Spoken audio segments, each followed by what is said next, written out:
Pramugari melepas sepatu hak tingginya. Aduk kopi penumpang. Kemudian dengan lembut keluarkan untuk melayani para tamu. Tanpa diduga, wanita itu sudah tahu. Dorong cangkir kopi yang tumpah ke atasnya. Tamu itu adalah putri kerajaan Thailand. Garis keturunan kerajaan. Baru-baru ini bercerai dari pangeran. Begitu dia naik ke pesawat, sang putri menatap pramugari itu dengan pandangan bermusuhan. Minta saja dia untuk melayani dia dengan nama. Bukan hanya sengaja menumpahkan kopi ke pramugari. Dia juga mengucapkan kata-kata yang sangat sulit. Ratu mencoba membuat masalah lagi. Ingin makan makanan pramugari. Karena sang ratu alergi udang. Pramugari harus mengambil udang satu persatu. Tapi tak disangka, sang putri masih alergi. Berlari ke toilet muntah terus-menerus. Saat ini, pramugari melihat ke kursi. Ada banyak foto mesra dirinya dan sang pangeran di atasnya. Dia dengan gugup melihat ke belakang.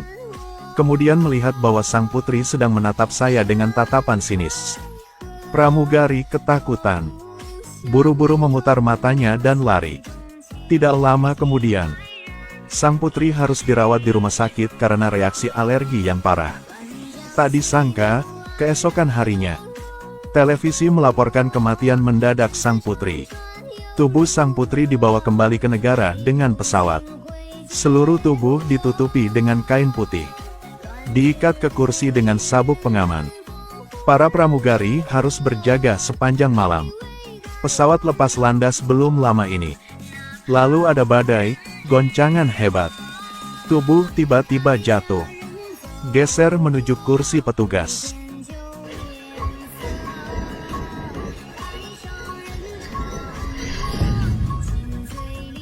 Setelah pesawat stabil, pramugari mengumpulkan keberaniannya untuk mengikat sang putri ke kursi. Kemudian duduk seolah-olah tidak terjadi apa-apa. Pramugari kemudian bersandar di kursi dan tertidur.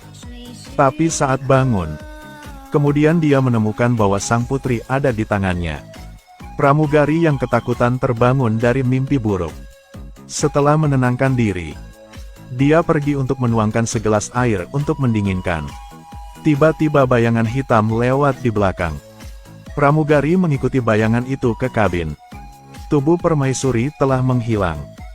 Dia dengan cepat melaporkan situasinya kepada pilot. Tapi kapten tidak percaya hantu. Setelah itu, terdengar suara batuk yang keras di toilet. Pramugari datang dengan gugup. Ketika mendorong pintu terbuka, tidak ada apa-apa di sana. Detik berikutnya, pesawat mulai bergoyang hebat. Pintu toilet langsung tertutup. Tidak ada yang bisa dibuka. Tiba-tiba, batuk kering terdengar dari belakang lehernya. Nyonya rumah tidak berani menoleh. Masih menggedor pintu dengan liar. Suara batuk itu semakin dekat dan dekat. Berada tepat di samping telinganya. Tepat detik terakhir. Pelayan baru saja membuka pintu. Sang putri di kejauhan masih perlahan mendekat. Tiba-tiba, pelayan itu tidak tahan lagi. Dia menurunkan palunya. Hancurkan jendela dan lompat keluar. Pilot mengira dia gila. Dia dengan cepat menghentikannya dan mengikatnya ke kursi. Tepat di depan tubuh raja. Pramugari menangis dan memohon. Tidak lama kemudian, batuk yang biasa mulai lagi. Raja pindah. Kafan itu perlahan jatuh. Dan setelah itu, setelah pesawat mendarat, staf datang ke kompartemen belakang. Lalu melihat pramugari menggenggam tangannya. Membungkuk di depan sang putri, kepalanya ditekuk ke belakang. Dilanjutkan dengan cerita kedua, orang di tengah. 3 pria sedang tidur di tenda. Tapi posturnya berbentuk segitiga. Tidak ada yang berani langsung tidur. Karena tadi malam mereka berempat. Pada saat itu, mereka menganggur tanpa melakukan apa-apa. Dan saling menceritakan kisah hantu di tengah malam. Katakan itu saat berkemah di hutan. Penyihir akan mengambil orang yang tergeletak di luar. Di sisi jauh tidak begitu percaya. Dia mengatakan jika saya berubah menjadi hantu, Orang di tengah akan menjadi yang berikutnya mati bersamanya. Keesokan harinya, semua orang pergi berlayar bersama. Tak disangka, di tengah jalan ditemui arus deras. Keempatnya jatuh ke air. Akhirnya mereka bertiga sampai di darat. Hanya yang tidak terlihat. Mereka mencari dengan sia-sia. Harus kembali ke tenda untuk beristirahat. Saat tidur, hanya memikirkan apa yang dikatakan Tak satu pun dari mereka berani tidur di tengah. Jadi harus menanggung bau kaki busuk. Tidur dalam segitiga. Tidak lama kemudian, mereka mendengar suara-suara di luar. Melangkah keluar dan lihat. Ternyata sudah kembali. Saudaranya basah kuyup dan tidak mengatakan sepatah kata pun. Bahkan tidak bergerak saat tidur. Mereka bertiga merasa sedikit takut. Tarik satu sama lain keluar dari dudukan. Mereka berspekulasi bahwa benar-benar mati. Dia hanya tidak mengetahuinya sendiri. Pada saat ini, Shin merasa sedikit kesal. Ingin pergi ke sungai untuk jalan-jalan. Tiba-tiba melangkah keluar dari tenda. Katanya mau ikut. Shin dengan gugup berjalan di belakangnya. Dia melihat air terus mengalir dari punggung Lehernya juga basah seperti habis mandi. Baru saja sampai di sungai. Tubuh di sungai muncul ke permukaan. Shin takut mengambil celananya.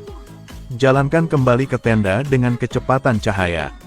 Beritahu dua lainnya bagaimana meninggal. Semua orang tampak gugup di luar tenda. Tapi saat berbalik, ketiga orang itu takut meninggalkan tenda dan melarikan diri.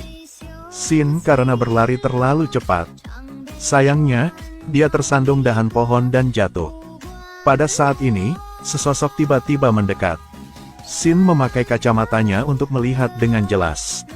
Shin menoleh ketakutan dan lari. Beruntung melihat dua lainnya lagi. Mereka bergegas ke tepi sungai. Akan melarikan diri dengan perahu. Tak disangka, mereka melihat sesosok tubuh terapung di sungai. Mereka tidak punya waktu untuk bereaksi. Hantu muncul di sisi lain. Shin mengangkat mayat itu. Ingin memberitahu bahwa dia sudah mati. Tapi kali ini, kedua sahabat itu panik hanya karena beberapa mayat. Shin melihat ke bawah. Menemukan tubuh di tangan sebenarnya adalah diri sendiri.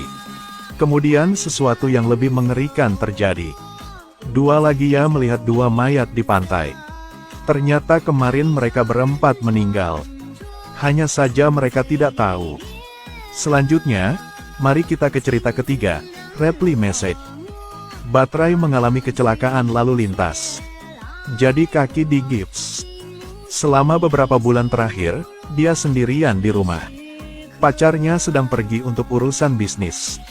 Membuat Pin merasa sangat kesepian. Tidak ada yang bisa dilakukan. Dia online dan menemukan seseorang untuk diajak bicara. Malam itu, Pin tiba-tiba menerima pesan.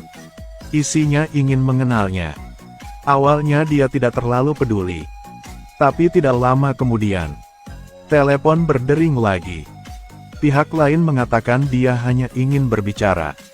Jangan terlalu dingin. Pin ada di rumah selama beberapa bulan, jadi itu juga menjadi misteri. Jadi dia mengirim SMS bolak-balik dengan orang itu.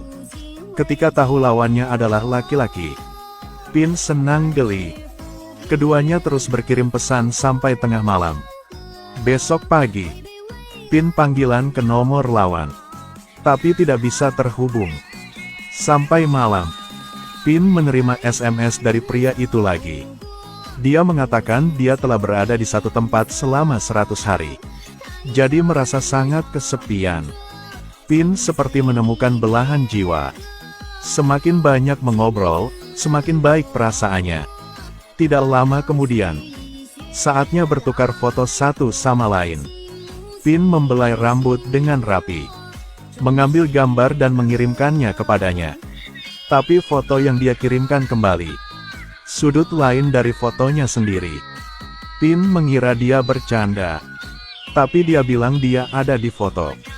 Baru saja selesai berfoto dengannya. Pin stres melihat-lihat. Tentunya tidak ada orang lain yang bisa membuatnya merasa lebih aman. Tapi saat dia online, tidak sengaja membaca berita menakutkan. Seorang pria telah mati selama 100 hari. Keluarganya tidak ingin dia sendirian. Ponsel harus dikubur di peti mati, agar dia tetap berhubungan dengan keluarganya. Pin mengeluarkan ponselnya dan membaca pesan itu lagi. Melihat pria itu berkata berbaring diam selama 100 hari terlalu sepi. Dia tiba-tiba merasakan hawa dingin di punggungnya.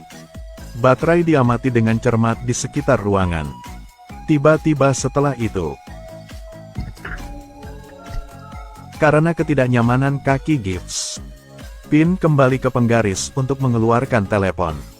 Tapi saat kembali, kemudian telepon tepat di depan. Pin tidak sempat panik. Kemudian menerima pesan dari pria itu.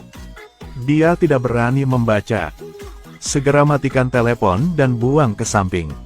Tapi ponsel itu bergetar lagi. Pin dengan penasaran mengangkat telepon itu. Isi pesannya adalah, "Jangan matikan telepon." Sementara Pin ketakutan dan tidak tahu harus berbuat apa. Kemudian sebuah pesan masuk. Orang ini mengatakan dia ada di bawah. Akan mengunjunginya sekarang. Pin merangkak ke balkon. Tidak ada seorang pun di bawah. Tapi untuk keselamatan, dia masih mengunci pintu hanya untuk memastikan. Tapi tepat setelah itu, lampu di ruangan itu tiba-tiba padam. Pihak lain mengirim SMS lagi. Katanya dia ada di rumah.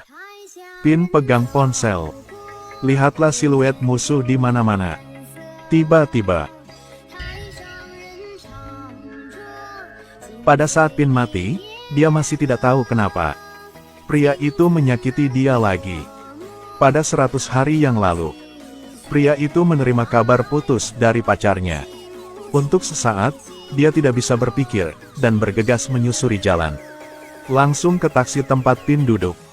Mobil tidak sempat mengelak, berguling-guling di langit. Itu sebabnya kaki Pin patah. Orang mati itu jatuh di sampingnya. Mata itu menatapnya. Tak disangka, ketika dia meninggal, dia jatuh cinta dengan gadis Pin ini. Dunia lain juga ingin dia pergi bersamanya. Saya melihat ini. Pria ini sangat tidak sopan.